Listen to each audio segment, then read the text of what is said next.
Pinaganap ngayon ang isang mangingisda matapos mawala habang pumapalaot sa Buruanga, Aklan. Natagpuan ang bangka ng mangingisda sa dagat pero imbis na siya, isang higanting pagi ang nakita. Tinutukan niya ni Emil Sumangil, exclusive! Hindi pa rin nakikita ang 51 anyos na mangingisdang si Panfilo Tandog Jr.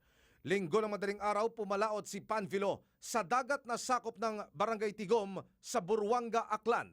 Pagputok ng liwanag, nakita pa sa laot ng ibang mangingisda ang bangka ni Panfilo pero nawawala na siya. Buo pa yung bangka eh. Buo pa ang bangka. Buo. Pero, Nakataob na. Nagbayanihan ang iba pang mga mangingisda para hilahin patungo sa Pampang ang bangka ni Panfilo. Nagtaka raw ang mga mangingisda. Bakit napakahirap hilahin ng bangka ni Panfilo at nang kanila itong usisain? Dito na raw nila nadiskubre ang hindi inaasahan. Nung nahila nila, 6 na bangka, tulong-tulong sila. Apo. Nakita nila isang malaking mantaray sa likod. Isa sa mga nakakita sa higanting pagi, ang investigador na si PO3, Rustom Dagi. Habang inihila yung bangka, nakikita ko talaga yung mantaray.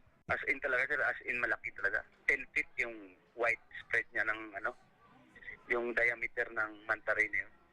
Itim siya. Na parang plywood na lumilipad ng ganun. Pero yung sungay niya, may sungay yun, dalawa.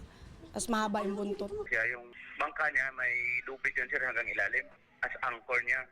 Tapos, yung malaking mantaray, sumabit doon sa lubid. Hinila yung bangka pa ilalim hanggang lumubog yung bangka.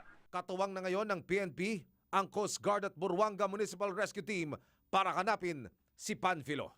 Emil Sumangil, Nakatutok, 24 Oras.